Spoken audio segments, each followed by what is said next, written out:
என்னென்ன செஞ்சேனோ இன்னும் என்ன நேசிக்க என்னையும் நேசிக்க. என்ன தவ செஞ்சேனோ இன்னும் என்ன நேசிக்க என்னையும் நேசிக்க. ஒண்ணுமே புரியல, புரிஞ்சுக்க முடியல, ஆனாலும் நீங்க வச்ச பாசத்துக்கு நீங்க இல்ல. ஒண்ணுமே புரியல, புரிஞ்சுக்க முடியல, ஆனாலும் நீங்க வச்ச பாசத்துக்கு நீங்க இல்ல. அன்புனா அன்புங்க,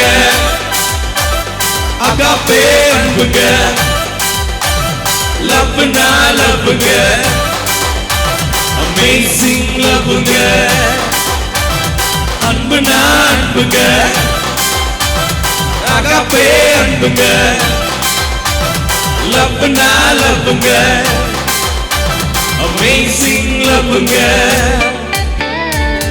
உமை விட்டு தூரம் ஓடுன, உலக அன்ப தேடுன. உமை விட்டு தூரம் ஓடுன, உலக அன்ப தேடுன. பாவ சேற்றில் மூழ்கின, பாவ சேற்றில் மூழ்கின. என்ன பாச கயிற்றால் கட்டி தூக்குன. அன்புனா அன்புங்க, அளவற்ற அன்புங்க, லவ்னா லவ்ங்க, அன்கண்டிஷனல் லவ்ங்க. அன்புனா அன்புங்க, அளவற்ற அன்புங்க, லவ்னா லவ்ங்க, அன்கண்டிஷனல் லவ்ங்க. என்னையே தந்துவிட்ட என்னையே தந்துவிட்ட. எல்லாமே நீங்கதான் எல்லாமே நீங்கதான். என்னையே தந்துவிட்ட என்னையே தந்துவிட்ட. எல்லாமே நீங்கதான் எல்லாமே நீங்கதான். இருப்பது ஒரு வாழ்க்கை, இயேசுவுக்கு என் வாழ்க்கை. உசுறு உள்ளவர உமக்காக வாழுவேன். இருப்பது ஒரு வாழ்க்கை, இயேசுவுக்கு என் வாழ்க்கை. உசுறு உள்ளவர உமக்காக வாழுவேன். அன்புனா அன்புங்க, ஆழமான அன்புங்க. ஆமென். லவ்னா லவ்ங்க, ரொம்ப ஸ்ட்ராங்கான லவ்ங்க. அன்புனா அன்புங்க, ஆழமான அன்புங்க. லவ்னா லவ்ங்க, ரொம்ப ஸ்ட்ராங்கான லவ்ங்க. விட்டு கொடுக்கலையே, விட்டு கொடுக்கலையே. சாத்தான் கையிலும் மனுஷன் கையிலும். ஆண்டவர்ட்ட சொல்லுங்க. விட்டு கொடுக்கலையே, விட்டு கொடுக்கலையே. சாத்தான் கையிலும் மனுஷன் கையிலும் விட்டு கொடுக்கலையே. பரிசுத்த தகப்பனே, நீர் எங்கள் மத்தியிலே அசைவாடுகிறபடினால் நாங்கள் உமக்கு நன்றி செலுத்துகிறோம். எங்களை விட்டு கொடுக்கவே இல்லப்பா. நான் இன்னும் உன்னை நேசிக்கிறேன்னு சொல்லி ஒவ்வொரு தங்கைமாரை பார்த்து நீங்க சொல்றீங்களே, உமக்கு நன்றி செலுத்துகிறோம் அப்பா. எங்க ஒவ்வொருவரையும் பார்த்து நான் உன்னை விட்டு கொடுக்க மாட்டேன், நான் உன்னை வெறுத்து விடல. நீ இவ்வளவு தப்பு செஞ்சிருக்கலாம், இவ்வளவு வேலைக்கு இருந்திருக்கலாம், நீ இவ்வளவு அவமானப்பட்டிருக்கலாம், இவ்வளவு நிந்தைக்குள்ள இருக்கலாம். நான் உன்னை வெறுத்து விடவில்லை, நான் இன்னும் உன்னை நேசிக்கிறேன்னு சொல்லி சொல்றீங்க. உமக்கு நன்றி ஆண்டவரே. இந்த நாளின் ஒவ்வொரு வேளைகளும் உங்களுடைய பிள்ளைகளுக்கு ஆசீர்வாதமாக அமைய நீங்க அனுகிரகம் செய்யுங்க. உங்களுடைய கருத்துல எங்களை தாழ்த்தி தருகிறோம் அப்பா. இந்த நாளின் ஒவ்வொரு வேளைகளிலும் உம்முடைய அன்பின் வார்த்தை உம்முடைய பிள்ளைகளை இன்னும் மெருகேற்ற, உம்முடைய அன்பின் வார்த்தை உம்முடைய பிள்ளைகளை இன்னும் இழுத்துக்கொள்ள நீங்க அனுகிரகம் செய்யுங்க. உம்முடைய பிள்ளைகளுடைய சிந்தனைகள் சதுராதபடிக்கு நீங்க ஆளுகை செய்யுங்க. தூய ஆவியானவரை, பரிசுத்த ஆவியானவரை இந்த இடத்துல நீங்க நிழலிடுகிறபடினால், உடைய தெய்வீக பிரசனம் இங்கே சூழ்ந்திருக்கிறபடினால் நன்றி செலுத்துகிறேன். உம்முடைய கருத்தை தாழ்த்தி தருகிறோம். நீங்க எங்களோடு பேசுங்க. இயேசு கிறிஸ்துவின் மூலம் கேட்போம் பிதாவே, ஆமென். ஹல்லேலூயா. நம்ம ஆண்டவர் அவர் ஒருத்தரையும் அவர் விட்டு கொடுக்க மாட்டார். பக்கத்தில் இருக்கவங்களை பார்த்து சொல்லுங்க, உங்களை ஆண்டவர் பிசாசு கையில் மனுஷன் கையிலையும் விட்டு கொடுக்க மாட்டார். ஏன்னா ஏசப்பா உங்களை இன்னும் ரொம்ப நேசிக்கிறார். ரொம்ப நேசிக்கிறார் நான் சொன்னேன், நான் எப்படி சொன்னேன்? ரொம்ப நேசிக்கிறார் அப்படி சொல்லணும். சொல்லுங்க, அழுத்தி சொல்லணும். சரியா? எந்த வார்த்தையிலையும் அழுத்தி சொல்லுகின்ற வார்த்தைக்கு ஒரு மரியாதை உண்டு. சரியா? அதில் அந்த கான்ஷியஸ்னஸ், அதில் இருக்கின்ற அந்த அழுத்தம், அதன் அர்த்தம் ரொம்ப முக்கியமானது என்பது. ஏசப்பா பைபிளையும் கூட நிறைய இடத்த அழுத்தி சொல்லியிருப்பார். ஏன் தெரியுமா? அந்த இடம் ரொம்ப முக்கியமானது, அதனால அழுத்தி சொல்லியிருப்பார். ஒருவேளை இங்கே வந்திருக்கின்ற நம்மளை பார்த்து ஆண்டவர் சொல்கிறாரு, ஸ்டில் ஐ லவ் யூ அப்படி சொல்கிறாரு. உன்னை இன்னும் நான் நேசிக்கிறேன். நீ இவ்வளவு துரோகம் செய்த பொழுதும், இவ்வளவு தவறு செய்த பொழுதும், இவ்வளவு விலகி பொழுதும் உன்னை நேசிக்கிறேன்னு சொல்கிறார். ஹல்லேலூயா. வலது கையை இருதயத்தில் சொல்லுங்க, ஏசப்பா என்னை இன்னும் நேசிக்கிறார். ஒவ்வொரு முகாமுக்கு வரும் பொழுதும் நாம் சில முடிவுகளை எடுக்கிறோம். போன முகாமுக்கு வந்தவங்க போன முகாமில் உங்களை அர்ப்பணிச்சிருப்பீங்க, இன்னைக்கு வரைக்கும் நிலைத்திருக்கிறீங்களா? போன முகாமுக்கு முந்தின முகாமில் வந்திருப்பீங்க, இல்லாட்டா நான் 3 வருஷமாக வாரேன்னு சொல்கிறவங்க இருக்கலாம். ஆனால் நிறைய இதில் நம்ம தீர்மானம் எடுத்து என்ன செஞ்சுருப்போம்னா மீண்டும் விழுந்து போயிருப்போம். ஐயோ நான் அர்ப்பணிச்சேன், ஆனால் ஆண்டவருக்காக நான் நிற்க முடியலே அப்படின்னு நீ வந்து உட்கார்ந்துருக்கலாம். ஆனால் ஆண்டவர் இன்னைக்கு உன்னை பார்த்து தான் சொல்கிறாரு, ஸ்டில் ஐ லவ் யூ, இன்னும் உனக்கு ஒரு வாய்ப்பை தரேன் அப்படின்னு இந்த வருஷத்தை தந்திருக்காரு. ஹல்லேலூயா. இன்னும் ஒரு வாய்ப்பை தரேம்மா, உனக்கு இன்னொரு வாய்ப்பை தரேன். இப்போ நீ வந்திருக்கிறல்ல, நான் இன்னொன்று நேசிக்கிறேன். நீ போன வருஷம் வந்தியா, கீழே வந்துட்டியா, பரவாயில்ல, இன்னொன்று நேசிக்கிறேன். 2 வருஷமாக வந்து நீ விழுந்துட்டியா, பரவாயில்ல, இன்னொன்று நேசிக்கிறேன். நீ இப்போ உனக்கு இது நல்ல நாள், உனக்கு ரட்சணிய நாள், இப்போவுமே நீ ஆண்டவருக்குள்ள வா அப்படின்னு சொல்லி ஆண்டவர் என்ன செய்கிறாரு, சொல்கிறாரு. சரியா? அப்போ அன்றைக்கு வந்திருந்தாலும் சரி, இன்றைக்கு வந்திருந்தாலும் சரி, அவர் உங்களை வெறுத்து விடவில்லை. ஹல்லேலூயா. ஓகே, இந்த வருட தலைப்பு என்ன?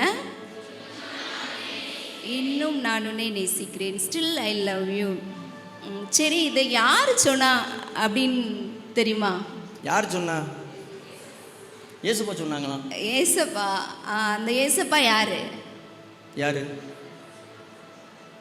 யாரு யாரு சொல்லுங்க. படைத்தவர். படைத்தவர். கை தட்டிடுவோமா? சரி. பிதாவானவர் ஆண்டவர் என்ன செஞ்சாருன்னா நம்மளெல்லாம் படைச்சிருக்கார். ஒரு கடவுள்.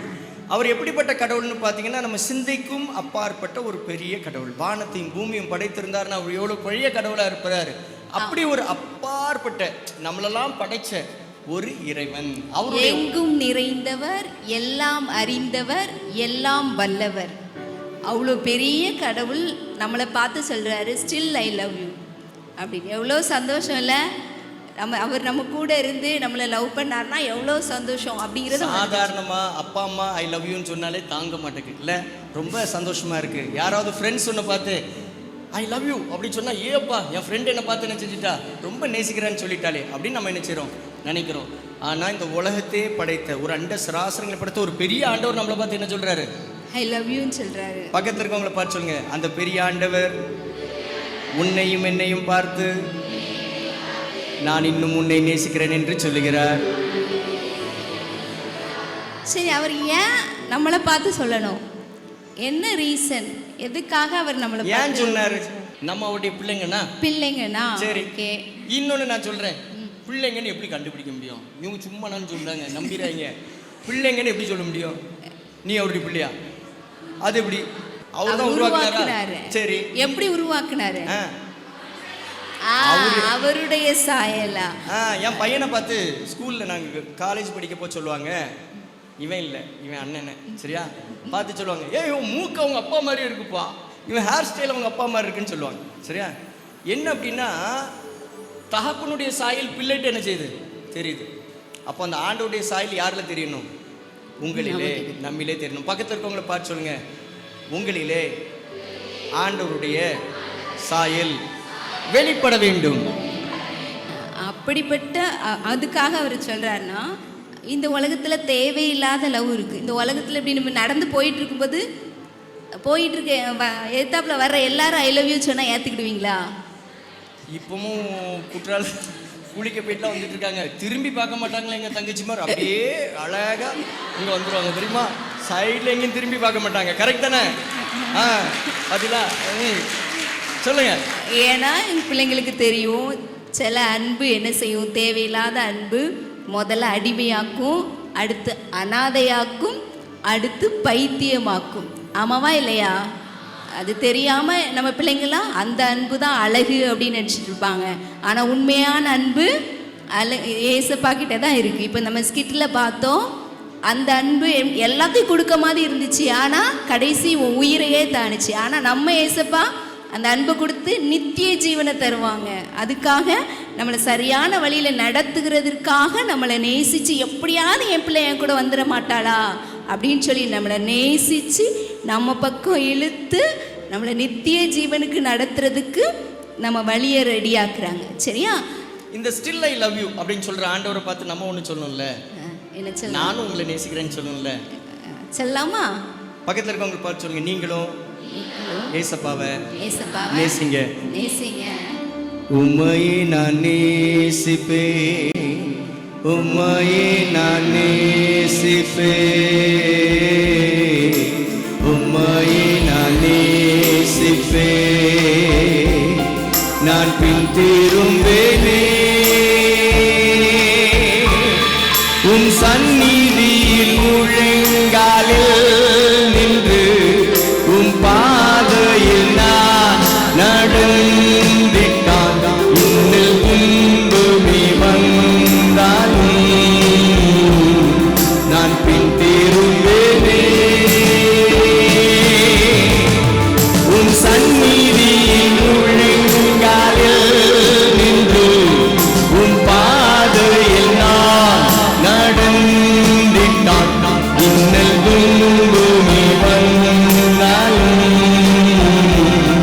நான் பின் திரும்பேன், நான் பின் திரும்பேன். அந்த ஏசப்பா எப்போ நம்மளை நேசிப்பாங்க அப்படின்னு சொல்லி சீமோன் பேதுருவோட வாழ்க்கையிலிருந்து நம்ம பார்க்கலாம். சரியா? சீமோன் பேதுருவை எப்பெல்லாம் ஏசப்பா நேசிச்சாங்க? பேதுருன்னா முதல்ல யாருன்னு சொல்லுங்க. சீமோன் பேதுருன்னா அவங்க வீட்டு பக்கத்துல ஒரு சீமோன் இருக்காப்ல, பின்னால பேதுருன்னு ஒருத்தர் இருக்காப்ல. இல்ல, நம்ம பிள்ளைங்களாம் பைபிள்ல ரொம்ப ஜீனியஸ், அப்படிதானே? பைபிள் எல்லாம் சந்தேகத்தோட சொல்றாங்க. ஆமா அப்படின்னு சொன்னா இருக்கு, ஆமா அப்படின்னா ஏதோ ஒரு பயத்தோட சொன்ன மாதிரி இருக்கு. கொஞ்சம் சொல்லுங்க. நம்ம எல்லாம் பைபிள்ல ரொம்ப ஜீனியஸ், அப்படிதானே? சரி, இந்த சீமோன் பேது முதல்ல பார்த்தோன்னா அவர் கொஞ்சம் ஸ்பீடாக இருப்பார். இந்த முந்திரி கொட்டை கேள்விப்பட்டிருக்கீங்களா? அது என்ன பண்ணும், பழத்துக்கு முன்னாலே என்ன வந்துடும், கொட்டை வந்துடும். பார்த்துருக்கீங்களா? அதாவது இதுக்கு இன்னும் ஈஸியாக சொன்னால் இன்னொரு இருக்கு, எள்ளுனா எண்ணெய் அனுப்பாங்க. ஓ சரி சரி, இது புரியுதுல? இது புரியலையா? எள்ளுனா எல்லாம் இருக்கணும், சிலர் என்ன செஞ்சிருவாங்க, எண்ணெயா வடிஞ்சிருவாங்க. சரியா? இவங்க அதே போல தான் முந்திரி கொட்டைன்னு சொல்கிறாங்க. பேதுருடைய வாழ்க்கையில் எப்பொழுதுமே என்ன செஞ்சார் அப்படின்னு பார்த்தீங்க அப்படின்னா, அவர் ஆண்டவர் ஒன்று செய்ய சொன்னால் அதுக்கு மேலே செய்யணும்னு நினைப்பார். இந்த வாலிப வயசில் நமக்கு அப்படி தான் இருக்கும்.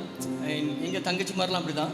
என்ன அப்படின்னா, ஏம்மா கொஞ்சம் இந்த பாத்திரத்தை விளக்குனா இந்த பிள்ளைங்க என்ன செய்வாங்கன்னா, பாத்திரத்தை மட்டும் இல்லை, முதல்ல விளக்கி இருக்க பாத்திரத்தையும் விளக்கி தொடச்சலாம் வச்சுருவாங்க. கரெக்டா?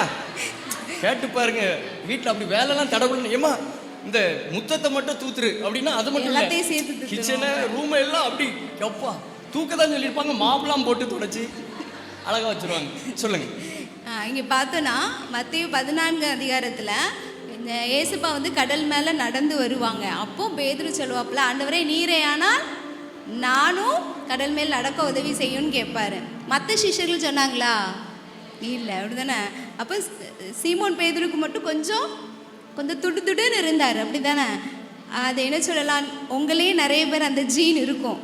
உங்கள் அம்மா ஒரு வார்த்தை சொல்கிறதுக்குள்ள 10 வார்த்தை சொல்லுவீங்க, அப்படி தானே? அதே மாதிரி மத்தேயு 16 அதிகாரத்தில் கடல் மேல் நடந்து நானும் வரேன்னு சொல்லி வருவார். ஆனால் கொஞ்ச நேரத்தில் என்ன பண்ணுவார், கீழே விழுந்துருவார், கீழே பார்த்து கீழே விழுந்துருவார். அப்போ கூட ஏசப்பா என்ன செய்வாங்க, தூக்கி எடுத்துவாங்க. நம்ம வாழ்க்கையிலையும் கூட பார்த்தீங்க அப்படின்னா நிறைய நேரத்தில் இதே மாதிரி தான். கேம்புக்கு வந்த உடனே தோணும், நான் ஏசப்பாவை போல நான் ஏதாவது என்ன செய்யணும் தோணுதா? தோணணும். ஏன்னா கேம்ப் வந்த உடனே நமக்கு தோணும், அடுத்தது நான் போன உடனே அப்படி ஃபயராக என்ன செய்வேன், அப்படி அக்னியா என்ன செய்வேன் இருப்பேன் அப்படின்னு நினைப்போம். ஆனால் போயிட்ட அப்புறம் தான் எப்படி சீமோன் பேதுரு கடலில் இறங்கின உடனே தான் கீழே பார்த்த உடனே அலை வருது, தண்ணியை பார்க்க கீழே சுறாமீன்லாம் போகுது. இதை பார்த்த உடனே எம்மாடி அப்படிங்காரு, உள்ளே என்ன செஞ்சிட்டார், போயிட்டார். ஆண்டவர் என்ன செஞ்சார், கையை பிடிச்சி தூக்குனாரு. ஒருவேளை அப்பவும் ஸ்டில் ஹீ லவ்ட் பீட்டர். ஒருவேளை நீங்களும் கூட ஒருவேளை ஆண்டவருக்காக வல்லமையா செய்யணும்னு நினைக்கிறவங்க, இந்த உலகத்தில் உள்ள பாவங்கள் சிற்றின்பங்கள் இந்த உலகத்தில் இருக்கிறது உங்களை பார்த்து கீழே இழுத்த உடனே ஐயோ அப்படின்னு நீங்கள் நினைக்கலாம். உங்களை அப்படியே ஆண்டவர் விட மாட்டாரு. ஸ்டில் ஐ லவ் யூ, உன்னை நான் நேசிக்கிறேன்னு சொல்லி தூக்கி எடுப்பார். பக்கத்தில் இருக்கவங்களை பார்த்து சொல்லுங்க, நீங்கள் அமிழ்ந்து போனாலும் உங்களை அமிழ விடாமல் கை தூக்கி விடுகிற நேசர் உங்களுக்கு உண்டு. Jesus still loves you. அடுத்து பார்த்தோன்னா மத்திய 16:22 இயேசு கிறிஸ்து வந்து பல பாடுகள் பெற்று 3ஆம் நாளில் உயிர் எழும்பணும் அப்படின்னு சொல்கிறப்போ அவசரமாக என்ன சொல்லுவார்? இது உமக்கு நேரிடக்கூடாது அப்படின்னு சொல்லுவார். அப்படி கடிந்து கொள்வார். அந்த மாதிரி ஏசப்பா கேட்குறதுக்குள்ள ஃபாஸ்ட்டாக பதில் சொல்லுவார். அது சில நேரத்தில் தப்பாக இருக்கும், சில நேரத்தில் சரியாக இருக்கும்.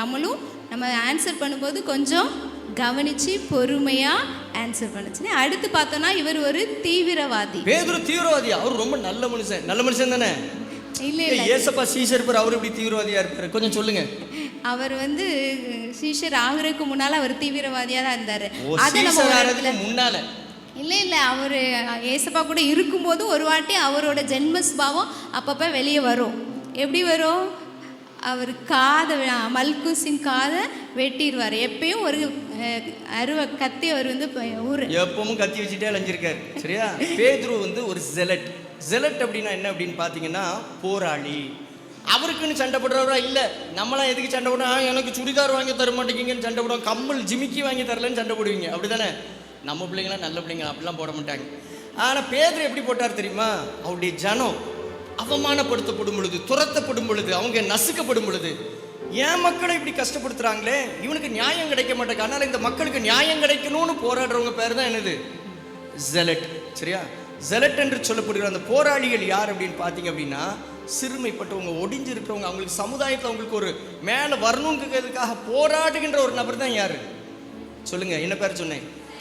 ஜெலட். சரியா? இந்த பேதுரு வந்து ஒரு போராளியா அவர் இருந்தார். இயேசு கிறிஸ்துவின் சீஷனா இருந்தார். உங்களுக்கும் கூட சமுதாயத்தில் சில பிரச்சனை நடக்கும் பொழுது உங்களுக்கு பேசணும் போல வரும், அப்படிதானே? ரத்தம் கொதிக்கிறது அப்படின்னு வருதா? வரலையா? சிலர் பார்த்தா அப்படி தெரியும். அப்படி ஏதாவது ஒரு இடத்துல ஒரு அநியாயம் நடந்துச்சுன்னா எப்படி இதை செய்யலாம் அப்படின்னு கேட்கணும் போல தோணும், ஆனால் பேச மாட்டோம். கரெக்டா? ஏன் தான் இப்படிலாம் செய்கிறாங்களோ, ஏன் தான் இப்படி செய்கிறாங்களோன்னு நினைப்போம். பேசணும் போல் இருக்கும், ஆனால் என்ன செய்ய மாட்டோம்? சொல்லுங்க, பேச மாட்டோம். ஆனால் பேதுரு என்ன செஞ்சாருன்னா, அவர் பேசுகிறவரா, அவர் ஜெலட்டாக இருந்தார். நம்ம நிறைய நேரத்தில் இந்த வாலிப பிராயத்தில் இப்படி சில என்ன இருக்குன்னா எண்ணங்கள் இருக்கணும். இதை செய்ய முடியல, இதை சாதிக்கணும், இவங்களுக்காக ஒன்று செய்யணும், இந்த நலிவடைந்த மக்களுக்கு ஒரு மேலே கொண்டுடணும், அல்லது இப்படி கஷ்டப்பட்டுட்டு இருக்கவங்களுக்கு, இப்படி பாவத்தில் இருக்கவங்களை மேலே கொண்டுடலாம், நிறைய எண்ணங்கள் இருக்கலாம். ஆனால் இந்த பேதுரு என்ன செஞ்சார் அப்படின்னு பார்த்தீங்க அப்படின்னா, காயப்படுத்தினார். மல்குஸ் காதை என்ன செஞ்சார்? வெட்டினார். ஆண்டவர் என்ன செஞ்சாரான்னு தெரியுமா? அந்த காதை எடுத்து யாருக்கு ஒட்டி விட்டார்? மல்குஸ்க்கு ஒட்டி விட்டார். இந்த பேதுரு எடுத்த அந்த கத்தி ஒருவனை காயப்படுத்தினது. உங்கள் நாக்கு சிலரை காயப்படுத்துதா? சதக்குன்னு சில நேரம் பேதுரு ஒரு தடவை வெட்டியிருப்பார். நம்ம போகிற போக்கில் அப்பா அம்மாவெல்லாம் குத்திட்டு போயிருப்போம், பார்த்துருக்கீங்களா? ரத்தம் நிச்சயம் உடம்புலாம் வலியும். பேதுருக்கு வெட்டினதில் காதில் மட்டும்தான் ரத்தம் வடிஞ்சிருக்கும், நம்ம வெட்டினதில் உடம்பெல்லாம் ரணகலமாக நெஞ்சிருக்கும் ஆயிருக்கும். உங்கள் ஃப்ரெண்ட்ஸ்க்காக இருக்கலாம், அல்லது மற்றவங்களுக்காக இருக்கலாம். காயப்படுத்துகிறவராக இருந்தார் இந்த பேதுரு. ஆனால் ஆண்டவர் என்ன செஞ்சார் தெரியுமா? பேதுருட்டு சொன்னார், இல்லைப்பா நீ இப்படி செய்வது சரியல்ல, பட்டயத்தை உன் உரையில் போடு. பட்டயத்தை எடுக்கவும் பட்டயத்தில் என்ன செஞ்சிருவான்? செத்துக்கிறோம், நீ அதை செய்யாத. இந்த பேதுரு ஆண்டவர் அதுக்கப்புறம் எப்படி மாற்றினார் தெரியுமா? இவ்வளவு கோபமாக இருந்த பேதுரு பின்னாட்களில் பார்த்தீங்கன்னா அவர் நிழல் பட்ட இடம்லாம் சுகமானாங்க. நிழல் பட்டா போதும், அவர் காயத்தை ஏற்படுத்தின அவருடைய நிழல் பட்டா என்ன செஞ்சிச்சா? சுகம் கிடைச்சிச்சா. பேதுருவை ஒரு ஹீலரை மாத்திட்டார், காயப்படுத்தினவரை காயங்களை ஆத்துறவரை மாத்திட்டார். இங்க வந்திருக்கிற நீ நிறைய பேருக்கு காயத்தை உண்டாக்கி இருக்கலாம், ஆனால் ஆண்டவர் உன்னை எப்படி மாற்றணும்னு நினைக்காருன்னா, பிறர் காயங்களை ஆற்றவங்களா மாற்றணும்னு நினைச்சாரு, விரும்புகிறார். Jesus still love you. ஒருவேளை பேதுரு அந்த மல்கூஸ் காதை வெட்டின உடனே பேதுருவை வெறுத்துடல. நம்ம யாராவது ஒருத்தர் கத்தி வச்சு அப்படின்னு பார்த்தீங்களா, அந்த பிசாசு உடனே என்ன செஞ்சிச்சு? அவனை துப்பாக்கி வச்சு மிரட்டிச்சுல, அவனை காயப்படுத்தணும்னு நினச்சிச்சு. ஆனால் ஆண்டவர் என்ன செஞ்சார்? He's a healer. ஆண்டவர் வந்து அந்த வாலிபன் காயப்பட்டு நின்ன வாலிபனை ஒரு தூக்கிட்டார். நீங்கள் உங்களை அறியாமலே கை தட்டிட்டீங்க பார்த்தீங்களா? உன்னையும் ஆண்டவர் தூக்கி சுமக்கணும்னு நினைக்கிறாரு. ஹல்லேலூயா. பக்கத்தில் இருக்கவங்களை பார்த்து சொல்லுங்க, உங்களையும் ஆண்டவர் தூக்கி சுமக்கணும்னு விரும்புகிறாரு. அடுத்து பார்த்தோன்னா சீமோன் பேதுருக்கு பெட்ரா அப்படின்னு பேர் வச்சாரு. அதனால பெட்ரானா என்னன்னு சொல்லி கொடுங்க. பெட்ரான்னு என்ன தெரியுமா? பெட்ரா அசையாத கல். சீமோனா இருக்கிற உன்னை பேதுருவா மாத்திரன்னு சொல்றாரு. அந்த வார்த்தை எதை குறிக்குன்னா, நீ அசைகிற கல்லாய் இருக்கிறாய், உன்னை நான் கற்பாறையாக நான் மாற்றுவேன், அசையாத கல்லாக மாற்றுவேன். ஒரு கல் இங்கே இருந்துச்சுன்னா அதை எடுத்து என்ன செஞ்சிடலாம், பக்கத்தில் வச்சிடலாம், இங்கே வைக்கலாம், அங்கே வைக்கலாம், அங்கே வைக்கலாம். அப்படின்னு என்ன அர்த்தம்னா அதனுடைய ஸ்தானத்தை விலக்கி வைக்கலாம். ஆனால் ஒரு பெரிய மலையை பாறையை நினைச்ச முடியாது, எடுக்க முடியாது. சரியா? டிசிஷன் மேக்கிங்கில் முதல்ல பேதுரு எப்படி இருக்காருன்னா, அங்கங்கே என்ன செஞ்சிடலாம், அவர் தூக்கி வச்சிடலாம். அவருக்கு மனம் ஒரு இது நிலையா இல்லை. ஆனால் ஆண்டவர் சொன்னார், உன்னை பெற்றாவை மாற்றுவேன், ஓ மேலே சபையை கட்டுவேன்னு சொல்லி சொன்னார். இந்த பேதுருவை, அந்த மீன் பிடிச்சிட்டு இருந்த அந்த பேதுருவை மனுஷனை பிடிக்கிறவனா மாற்றுவேன்னு சொல்லி கூப்பிட்டாரு. இப்போ இவங்க சொல்றது எனக்கு ஒரு ஞாபகம் வருது. ஆண்டவர் கூடயே இருக்கிறார், எல்லாம் இது பண்ணுறாரு.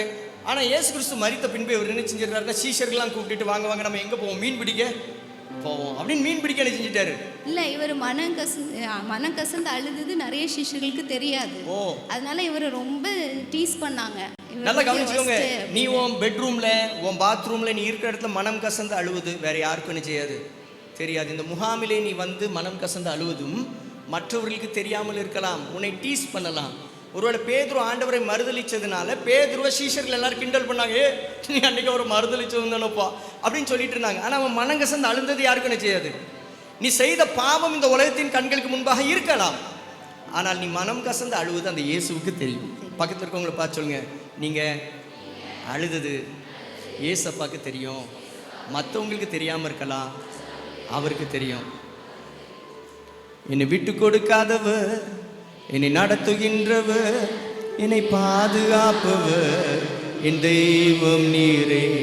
என்னை விட்டு கொடுக்காதவர், என்னை நடத்துகின்றவர், என்னை பாதுகாப்பவர் என் தெய்வம் நீரே. நான் வழி மாறும் போது முடியாத போது, என் வழி மாறும் போது, என்னால் முடியாத போது, என்னை விட்டு கொடுக்காதவர், என்னை நடத்துகின்றவர், என்னை பாதுகாப்பவர் என் நேசர் நீர். எல்லாரும் சேர்ந்து, என்னை விட்டு கொடுக்காதவர், என்னை நடத்துகின்றவர், என்னை பாதுகாப்பவர் என் நேசர் நீரே. இதில் நீங்க பார்க்கலாம், பேதுரு பின்னால அவர் வந்து ஆண்டவருக்கு விலகி போயிருக்கலாம். ஆனால் இந்த பேதுருவை கூப்பிட்டு தான் ஆண்டவர் சபையை கட்டினார் அவர் மேலே. இன்றைக்கு உலகம் அனைத்திலும் சபைகள் இருக்கிறது. இன்றைக்கு பேதுருவை சபைகளின் தகப்பனாக பார்க்கப்படுகிறார். ஒரு காலத்தில் இந்த பேதுரு தான் ஆண்டவரை மறுதளிச்சாரு, இந்த பேதுரு தான் கத்தியை வச்சு மற்றவங்களை காயப்படுத்துறவராக இருந்தார், இந்த பேதுரு தான் விசுவாசத்தில் குறைவுள்ளவராக இருந்தார். இன்னைக்கு வந்திருக்கிறதுல நீ விசுவாசத்தில் குறைவுள்ளவளாக இருந்திருக்கலாம். ஒருவேளை வந்திருக்க நீ மற்றவர்களை காயப்படுத்துறவங்களா இருந்திருக்கலாம். ஏ பாப்பா, எத்தனை தடவை சொன்னாலும் கேட்க மாட்டியா அப்படின்னு சொல்லி உங்க அம்மா உன்னை பார்த்து சொல்லியிருக்கலாம். ஆனா உன்னை ஆண்டவர் பார்க்குறாரு. சரியா? ஆண்டவர் பார்க்குறாரு. நீ எத்தனை தடவை சொன்னாலும் சேட்டை பண்ணிக்கிட்டே இருந்தாலும் உன்னை ஆண்டவர் நேசிக்கிறார். சரியா? உன்னை ஆண்டவர் என்ன செய்கிறாரு? நேசிக்கிறார். He still loves you. இங்கே வந்திருக்கிற உன்னை நேசிக்கிறார். அமர்ந்தவாறே கரங்களை கூப்பி கண்ணில் மூடி ஆண்டவர் நோக்கி பார்ப்போம். ஆண்டவருடைய சமூகத்தில், ஆண்டவரே ஸ்டில் ஐ லவ் யூ. பேதுருவை ஸ்டில் அவர் ஒருவேளை உங்களுக்கு விலையெல்லாம் போயிருக்கலாம், மறுதளிச்சிருக்கலாம், சீஷர்களே கூட்டிட்டு கூட ஒரு கூட்டத்தை குரூப்பை கூட்டிட்டு அவர் பின்னால போயிருக்கலாம், வழி தவறி போயிருக்கலாம். ஆனால் நீங்க திருப்பி அவரை கூப்பிட்டு அவர் மேல சபையை கட்டினீங்களே. ஆண்டவரே நீங்க எவ்வளவு நல்லவர் ஆண்டவரே, நீங்க சொன்னா நான் செய்வேன் ஆண்டவரே. பேதுரு ஒரு காலத்துல நீங்க எதெல்லாம் நினைக்கீங்களே, எதெல்லாம் செய்யணும்னு நினைச்சீங்களோ அதை செய்யணும்னு நினைச்சாரு. ஆனா அவரால் முடியாம கூட போயிட்டு, ஆனா அதன் பின்பதாக நீங்க என்னைக்கு பேதுருவை நீங்க கூப்பிட்டீங்களோ, நீ என்னை நேசிக்கிறாயான்னு சொல்லி கூப்பிட்டு அவர் நீங்க ஆடுகளை மேய்ப்பாயாகலாம் கையில கொடுத்தீங்களே.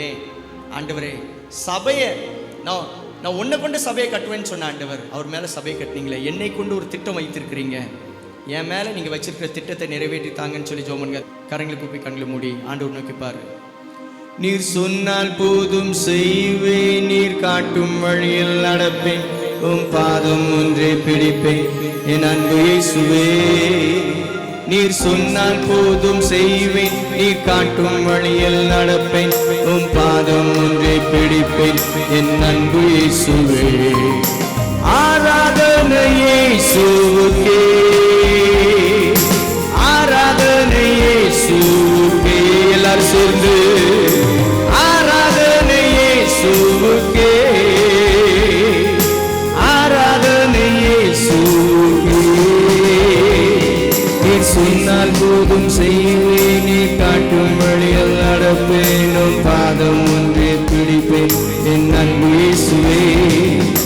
சொன்னால் போதும் செய்வேன், நீர் காட்டும் வழியில் நடப்பேன், உம் பாதம் ஒன்றே பிடிப்பேன் என் அன்பு இயேசுவே.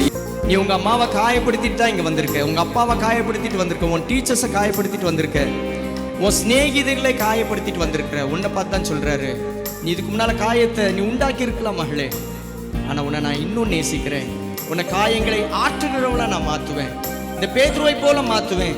நீ இதுக்கு முன்னால நிறைய தடவை அர்ப்பணிச்சுட்டு அதுக்கப்புறம் என்ன மறுதளிச்சிருக்கலாம், ஆனா இன்றைக்கு நான் உன்னை நேசிக்கிறேன். ஐ ஸ்டில் லவ் யூ, நான் உன்னை வெறுத்து விடவில்லை அப்படின்னு ஆண்டவர் சொல்றாரு.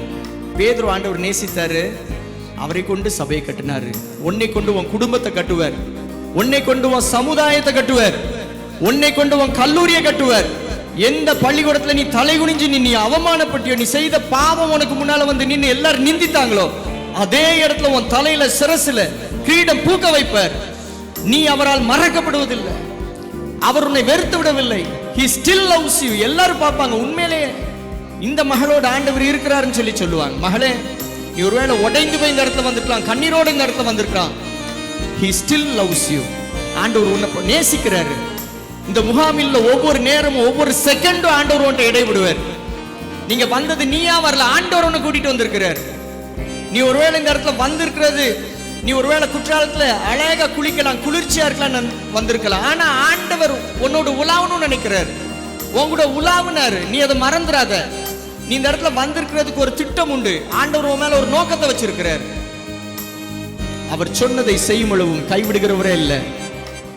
உனக்கு இங்க சொன்னது அப்படியே செய்வார் உன் வாழ்க்கையில.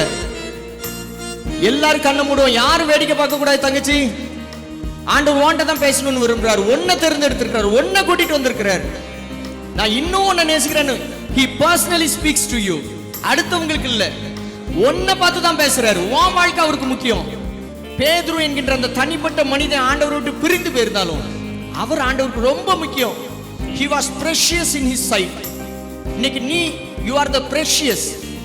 இந்த பாடலை இன்னும் ஒரு தடவை கரங்களை உயர்த்தி, ஆண்டவரே நீங்க சொல்றதை நான் செய்வேன்னு சொல்லி கண்களை மூடியவாறே கரங்களை மாத்திரம் உயர்த்தி சொல்லுவோமா? ஆண்டவரே, இந்த பிள்ளைங்களுக்கு இந்த முகாம் முழுவதிலும் உங்களுடைய வார்த்தை கடந்து வரணும். பேதுருவை கொண்டு சபையை கட்டி எழுப்புனீங்க, இந்த பிள்ளையை வச்சு எங்க சபையை கட்டி எழுப்புங்க. இந்த பிள்ளைகளை கொண்டு சமுதாயத்தை, என் கிராமத்தை, இந்த தேசத்தை நீங்க கட்டி அமைக்கணும். ஆண்டவரே, இந்த பிள்ளைங்க எந்தெந்த இடத்துல போய் கால்களை வைக்கிறாங்களோ அந்த இடத்துல ஆண்டவரே உங்களுடைய ஆசீர்வாதம் செழிக்கணும். அந்த இடத்துல ஒரு மனம் திரும்புதல் வரணும், அந்த இடத்துல கர்த்தருக்கு பயப்படுற பயம் வரணும். ஆண்டவரே, இந்த பிள்ளைகளை கொண்டு பெரிய காரியத்தை செய்யுங்க. நீர் சொன்னால் போதும் செய்வேன், நீர் காட்டும் வழியில் நடப்பேன், உம் பாதம் ஒன்றே பிடிப்பேன் என் அன்பு இயேசுவே. நீர் சொன்னால் போதும் செய்வேன், நீர் காட்டும் வழியில் நடப்பேன், உம் பாதம் ஒன்றே பிடிப்பேன் என் அன்பு இயேசுவே. எல்லாரும் சேர்ந்து ஆராதனை இயேசுவுக்கே, சத்தத்தை உயர்த்தி ஆராதனை இயேசுவுக்கே, ஆராதனை இயேசுவுக்கே, ஆராதனை இயேசுவுக்கே. பரிசுத்த தகப்பனே, நீங்க எங்கிட்ட என்னெல்லாம் சொல்லணும்னு நினைக்கீங்களோ நீங்க சொல்லுங்கப்பா. நாங்க கேட்கிறோம் ஆண்டவரே, உங்க மன விருப்பத்தை நிறைவேற்றுகின்ற கிருபை எங்களுக்கு தாங்க. அப்பா, நீங்க பேசும் பொழுது எங்களுடைய செவிகள் அடைபடாதபடிக்கு நீங்க திறந்து வைத்திருக்கிறபடி நான் நன்றி. லீதியாளின் இருதயத்தை திறந்த ஆண்டவர், இங்க வந்திருக்க பிள்ளைகள் ஒவ்வொரு இருதயத்தையும் திறந்து வைத்திருக்கிறபடி நான் நன்றி. இந்த பிள்ளைகளை கொண்டு நீங்க அசாதாரணமான காரியங்களை செய்ய போறதுக்காக நன்றி. அப்பா, இங்க வந்திருக்க பிள்ளைகள் ஒருவேளை நீங்க சாதாரணமா உட்கார்ந்து இருக்கலாம், ஆனா உங்களுடைய பிள்ளைகளை உயர்ந்த அடைக்கலத்தை வைத்து நீங்க ஆசீர்வதிக்க போறதுக்காக நன்றி. இந்த பிள்ளைகளை கொண்டு அற்புதங்கள் அடையாளங்களை செய்ய போறதுக்காக நன்றி. அப்பா, நீர் இந்த பிள்ளைகளுடைய வாயிலிருந்து உடைய தீர்க்க தரிசனங்களை புறப்பட வைக்க போறதுக்காக நன்றி. ஒரு எதிர்கால சந்ததியில அப்பா உமக்கு பயப்படுகின்ற ஒரு கூட்டத்தை, உமக்காக பேசுகின்ற ஒரு கூட்டத்தை, உமக்காக நீதியிலே நிற்கின்ற ஒரு கூட்டத்தை, உமக்காக திறப்பிலே நிற்கிற ஒரு கூட்டத்தை, உமக்காக ஒரு ஜனத்தை ஏற்படுத்துகிற ஒரு சேனையை நீர் உருவாக்குகிறபடி நான் உமக்கு நன்றி செலுத்துகிறோம். உமக்கே துதிகன மகிமையும் ஏறெடுக்கிறோம். இயேசு கிறிஸ்துவின் மூலமாக பரமபிதாவே, ஆமீன். அல்லேலூயா. நம்ம ஊழியத்தில் நல்லா எப்போவுமே நல்லா பேட் அடிக்கிற சாம் அவருடைய தங்கச்சி அவங்க வந்திருக்கிறாங்க. ரொம்ப இன்றைக்கி கேம்பில் முன்னாடி இருந்து அப்படியே ஆர்வமாக ஆண்டவரை தேடினதை நம்மளால் பார்க்க முடிஞ்சிச்சு. இந்த கேம்ப் அவங்களுக்கு எப்படி இருந்துச்சு, என்ன ஏதுன்னு கேட்போம். கேம்ப் எப்படிமா இருந்துச்சு? இந்த கேம்ப்பு வந்து எனக்கு ரொம்ப யூஸ்ஃபுல்லாக இருந்துச்சு. ஆனால் 3 வருஷமாக வந்துட்டுருக்கேன். பட் எனக்கு இந்த வருஷம் வந்து எனக்கு எப்படி சொல்லணும், அதுக்கு வந்து எனக்கு வார்த்தைகளே இல்லை. ஃபஸ்ட்டு ஏன்னா நான் வந்து எனக்கு ப்ரேயர் பண்ணும்போது டியூக்கோ நான் வந்து முன்னாடி வந்து ப்ரேயர் பண்ண சொன்னாங்க. நான் வந்து வந்ததுலேருந்து எனக்கு அவங்க சாட்சி சொன்னதுலேருந்து எனக்கும் ஏசப்பா நீங்கள் எப்படி என்ன தொடுவீங்க, எனக்கும் நீங்கள் எப்படி வருவீங்க அந்த எண்ணத்துலேயே தான் இருந்தேன். ஆனால் ப்ரேயர்லேயும் போய் வச்சுருந்தேன். சரி ஏசப்பா நம்மளை தொடுவாங்களா, எனக்கு நான் கேட்டால் தருவாங்களான்ட்டு நான் எண்ணத்தில் நான் பாரமான கண்ணீரோடு அழுதேன். என்னோடய லைஃப் வருங்கால அந்த விஷயத்துக்காகவும் நான் ப்ரேயர் பண்ணேன். இப்போ நடக்கக்கூடிய விஷயத்துக்காகவும் நான் ப்ரேயர் பண்ணேன். அப்போ ஏசப்பா நீங்கள் எனக்கு தொடுங்க, நான் உங்களுக்கு ஒன்று செய்வேன், உங்களுக்கு நான் சாட்சியாக நிற்பேன்னு. அவங்க ஆக்சுவலாக கீழே இறங்கி வந்ததில் எனக்கு எதுவுமே தெரியாது. ஆனால் வந்தாங்க, எனக்கு தொட்டது எனக்கு அப்படி என்னென்னு தெரியல. எனக்கு ஆனால் கண்ணு நல்லா இருட்டாயிட்டு எனக்கு அப்படி தூக்கி வீசிச்சுது. ஆனால் என்னால் அது என்னன்னே சொல்ல முடியல. கற்றுனேன். ஆனால் அப்புறம் திருப்பி எனக்கு வயிறெல்லாம் அப்படி பிடிச்சி இறுக்கி எனக்கு இந்த மாதிரிலாம் நடந்ததே இல்லை. ஆனால் நான் கேட்டேன், எனக்கு ஏசப்பானா செஞ்சாங்க. ஆனால் எனக்கு ரொம்ப யூஸ்ஃபுல்லாக இருந்துச்சு. நான் நினச்ச மாதிரி இருந்ததுனால நான் அதை கண்டிப்பாக லைஃப்பில் வந்து அந்த சாட்சியை நான் வந்து யார் கூட சொல்லுவேன்னு நினச்சேனோ அதை நான் கண்டிப்பாக செய்வேன். அப்புறமும் டியூக்கோ நட்டை தனியாகவும் நான் ப்ரேயர் பண்ணேன். என்னை வந்து குறித்து நிறைய சொன்னாங்க. நான் என்னெல்லாம் யோசிக்கிறேன், நான் எவ்வளோ ஒரு பாவத்தில் இருந்தேன், அதால் எவ்வளோ இது பண்ணேன், வீட்டுக்கு கீழ்ப்படியாமல் நிறைய அது அப்படியே உண்மையை சொன்னாங்க. அப்போவும் நான் அழுது, கர்த்தர் உன்னை வந்து இதில் வந்து தெரிஞ்செடுத்திருக்காரு, நீ வந்து சிறுவர் ஊழியத்துக்காக நீ போகணும், அவர் உன்னை இப்போவும் உனக்கு கூட நான் நிற்பேன், நீ வா அப்படின்ட்டு நிறைய சொல்லியிருக்காங்க. எனக்கு இது ரொம்ப யூஸ்ஃபுல்லாக இருந்துச்சு. ஆக்சுவலாக எனக்கு டிடிஓயே ரொம்ப ரொம்ப பிடிக்கும். நான் ரொம்ப தேங்க்ஸ்ண்ணா. ஏன்னா ரொம்ப யூஸ்ஃபுல்லாக no words to say this program எனக்கு ரொம்ப பிடிச்சிருக்கு. உங்கள் நேம்? என்னோட நேம் வந்து ஷெர்லின் ரோபிகா. சாரா டக்கர் காலேஜிலேருந்து வந்திருக்கிறாங்க. இந்த கேம்ப் உங்களுக்கு எப்படி இருந்துச்சு? ஆவிக்குரிய வாழ்க்கைக்கு வந்து ஃபர்ஸ்ட் ஸ்டெப் எடுத்து வைக்கிறதுக்கான ஒரு முயற்சியாக இருந்துச்சு. என்னென்னா நாங்கள் சிஎஸ்சி சர்ச் பொறுத்தளவுக்கும் எங்கள் இதை பொறுத்து நாங்கள் இப்படி பார்த்ததில்ல. நிறையா பிள்ளைங்களை நீங்கள் ரொம்ப என்கரேஜ் பண்ணி ரொம்ப நீங்கள் ஆவிக்குரிய வாழ்க்கையில் வந்து நடத்துறதுக்கு நீங்கள் ரொம்ப ட்ரை பண்ணுறீங்க. கர்த்தர் கண்டிப்பாக ஆசீர்வதிப்பாங்க. சொன்னதுனால சொல்கிறேன். எப்போவுமே நீங்கள் சாரா டக்கரில் நிறையா ஹிந்து பிள்ளைகள் இருக்கிறாங்க. ஒரு 80% நம்ம இந்த வளாகத்துக்குள்ளே இன்றைக்கி ஹிந்து பிள்ளைகள் இருக்காங்க. ஒரு 20% உங்களை மாதிரி எல்லாருமே இருக்கிறாங்க. இதுக்கு வந்து ஆவிக்குறுதியும் சொல்ல வேண்டியிருக்கு, அடிப்படையான விஷயத்தையும் சொல்ல வேண்டியிருக்கு. எங்கள் ஊழியத்தை பொறுத்த வரைக்கும் நீங்கள் என்ன இன்றைக்கி அந்த திருநெல்வேலி திருமண்டலம் இந்த வாலிப ஐக்கியம் நீங்கள் வந்து ஒரு ஊழியரில் இந்த ட்ரெஸ் போட்டிருக்கோம்ல, எங்களாம் மிஷினரி. எங்களுக்கு ஒரு ஐயா அந்த அங்கி போட்டிருந்தாங்க, அவங்க ஐயா. ஓகேவா, எப்படி இருக்குது? நீங்கள் வந்து ஓகே என்னென்னா பேசிக் தெரியாததுனால நீங்கள் வந்து நிறையா சொல்லி கொடுக்கீங்க. ஓகே, இன்னும் வந்து கொஞ்சம் வந்து ரொம்ப டச் ஆகி எனக்கு வந்து ரொம்ப ஒரு விஷயம் பிடிச்ச விஷயம் என்னென்னா பாவத்தை குறித்து உணர்த்துறது வந்து நாங்கள் இப்போ வாழ்கிற லைஃப்பில் வந்து எங்களுக்கு வந்து ரொம்ப பிடிக்கும்னா அந்த யாரும் வந்து அவ்வளோவா குறித்து எங்கள்கிட்ட சொல்ல மாட்டாங்க. பாவத்தை குறித்து உணர்த்துறது. அதுக்கப்புறம் இந்த செக்ஷன் ஃபுல்லாக வந்து எனக்கு தேவனை வந்து நீங்கள் உங்ககிட்ட வச்சுக்கோங்க அப்படிங்கிற மாதிரி இருந்தது.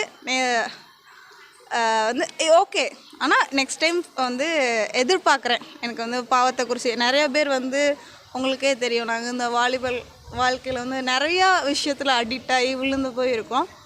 ஆனால் நீங்கள் வந்து என்னென்னா எனக்கு ரொம்ப பிடிச்சிருந்துச்சு. நீங்கள் ரொம்ப முயற்சி எடுத்து எனக்கு ஸ்கிரிப்டாக இருக்கட்டும், அப்புறம் பின்ன சாங்ஸ், அப்புறம் வந்து நீங்கள் வந்து உங்களை வந்து ரொம்ப அர்ப்பணித்து நீங்கள் வந்து செஞ்சீங்க. அதை வந்து நான் வந்து ரொம்ப விரும்பினேன். அதுக்கப்புறம் வந்து இதுக்கான பலனை கர்த்தர் உங்களுக்கு கொடுப்பாரு. எதுவும் மிஸ் பண்ணுறீங்களா அந்த கேம்பில் இருந்து? மிஸ் என்ன மிஸ் பண்ணுவோன்னா இங்கே வந்து ஒரு நாளில் 24 ஹார்ஸ் வந்து கடவுள்கிட்ட இருக்கிற மாதிரி ஒரு ஃபீலிங். பட் நாங்கள் வந்து இப்போ காலேஜ் போயிட்டோன்னா கம்மியாகும், நேரம் ரொம்ப ரொம்ப கம்மியாகும். அதை ரொம்ப மிஸ் பண்ணுறோம். நேரத்தை மிஸ் பண்ணுறாங்க. நல்ல ஒரு பதில். காலத்தை பிரயோஜனப்படுத்தி கொள்ளுங்கன்னு சொல்கிற மாதிரி 3 நாள் நல்லா அர்ப்பணித்து நம்ம சாரா டக்கர் பிள்ளைகள் எல்லாம் ஜாலியாக இருந்தாங்க. இன்னும் வரக்கூடிய நாட்களில் நம்மளோடு பயணிப்பாங்க என்று நாங்கள் நம்புகிறோம்.